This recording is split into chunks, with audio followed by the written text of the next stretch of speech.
all, it's great to be here, and it's amazing to see a lot of excited fans. And yeah, if not for chess, I didn't really thought about it because I started chess very early, but I would probably be some sports person because that's what I love doing the most. So I don't know, something like tennis or some racket sport is what I can think of.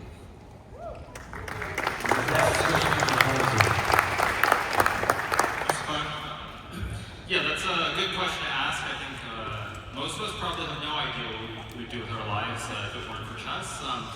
But for me personally, honestly, I've said this on my live streams and I think a few YouTube videos as well. I'd probably be some kind of salesman. I don't know if it'd be cars, insurance, but I think I would probably be selling something. Maybe that's a good answer, maybe that.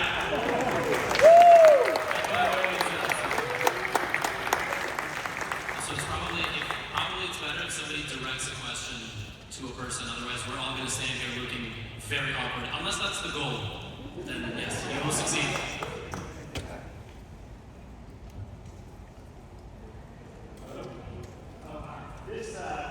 Great to see all you guys here, men and women both.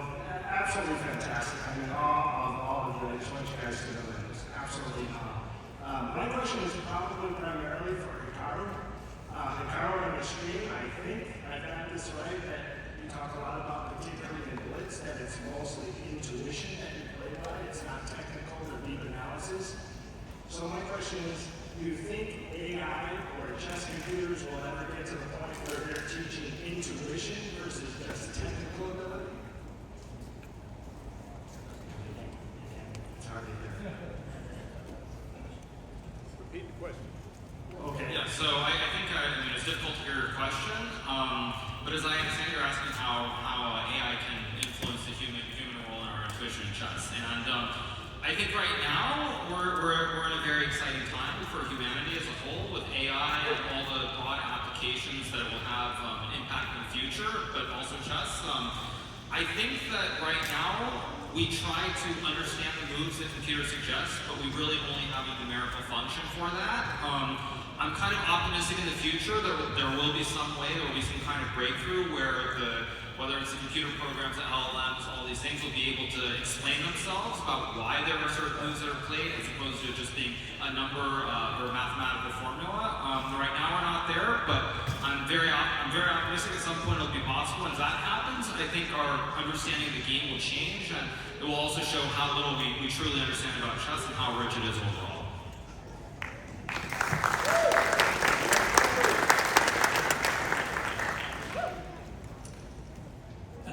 My question is basically for Fabi and or Hikaru. I was there in Las Vegas while the guys were playing that very famous game with the noise from the crowd and all of that. So what's the sweet spot between audience participation and competitive chess? How do we make this a sport for audiences, for live audiences like today, and still make it relevant from a competitive point of view?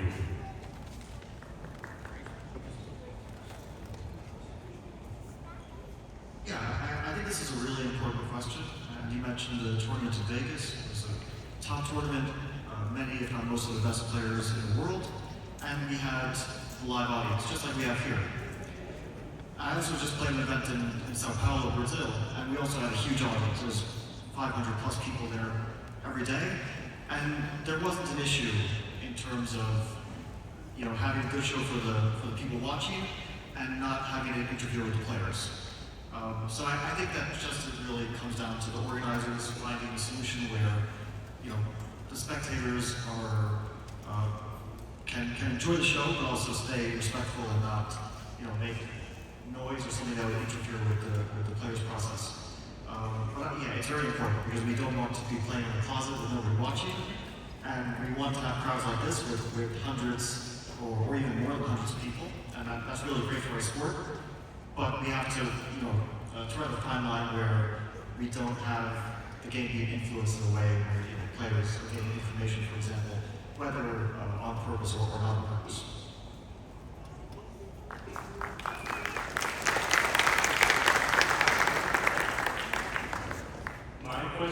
is for Levy. First, I just want to say thank you for inspiring me and getting me into chess. I didn't start playing until 2020 when I watched your videos, and it just changed my whole life. My question is, what is your favorite variant of chess? What was the question for? Gotham. It's my legal name. It's on my passport. My favorite variant is, this one. But if I had to choose one, I don't know. I go through phases, just like I go through phases with openings. I quite like Fog of War, which was actually Elon Musk's big complaint about chess, is that there is no Fog of War. But I like to play Fog of War because you don't see any of the pieces, and you have to kind of come up with some strategies. I played Atomic. I don't like Bunkhouse because you have to rely on another person, and chess is very individual. But I played Atomic, I played Crazy House, I played Giveaway. Duck Chess, which is by far the dumbest. But yeah, it's all like for fun, it all keeps chess interesting, but there's nothing quite like this.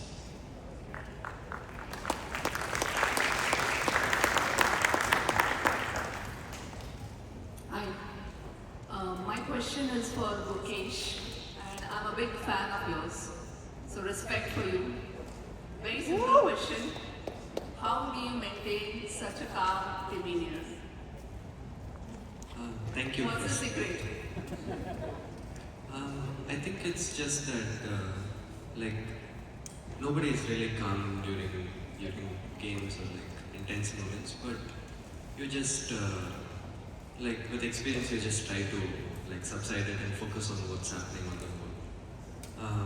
And some practices meditation, yoga, which I've practiced, I believe have helped me. But I would say the most important is just getting experience.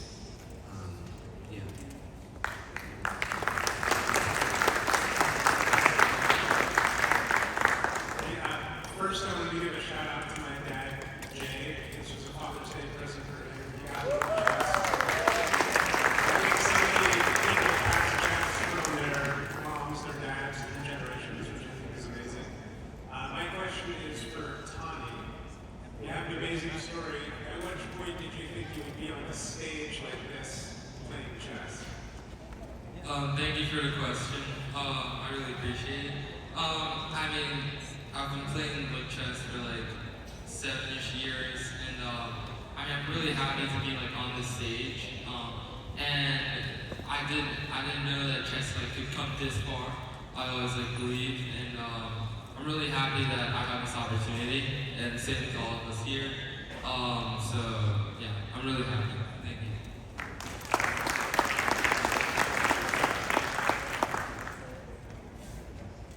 Undoubtedly, in the past decade, chess has seen just such a major boom. And I'm wondering, would this same level of transformation and, I guess, becoming more and more of a household name for you guys, would any of this have happened without COVID? That's where you're at. Sana?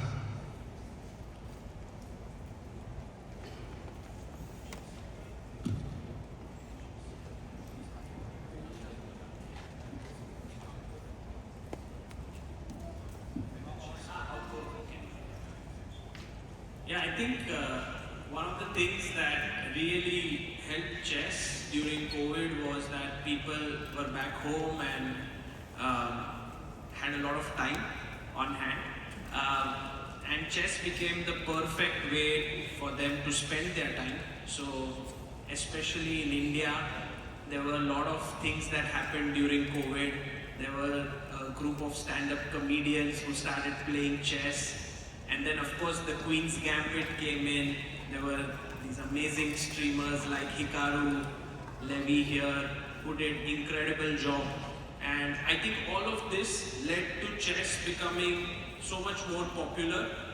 And what I realized is even though these same people who played during COVID have stopped playing now, they got impacted by chess. So they're always following it in the background. So that's how chess popularity is growing all the time.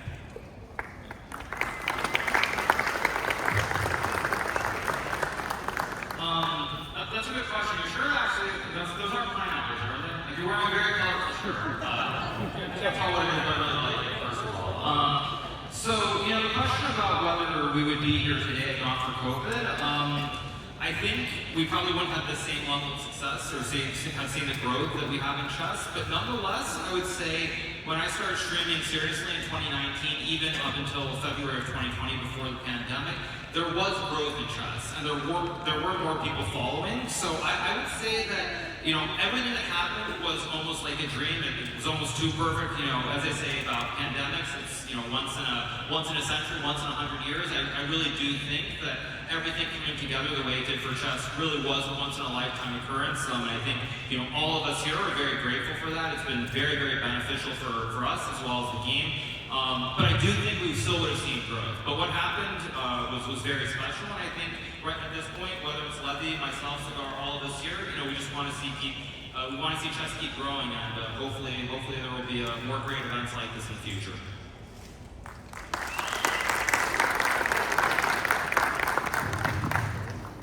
Hi, my name is Krishna.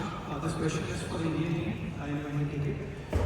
So just to compare chess with cricket, sport of cricket. Cricket has evolved a lot over the last couple of decades to keep public interest alive and to keep the sport relevant. How do you see chess evolving going forward? Do you see classical versus freestyle being the main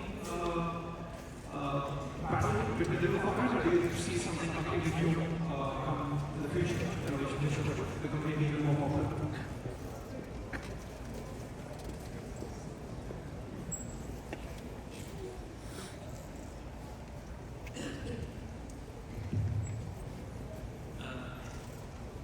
Cannot hear the question so clearly, but it was about will chess ever be as popular as cricket?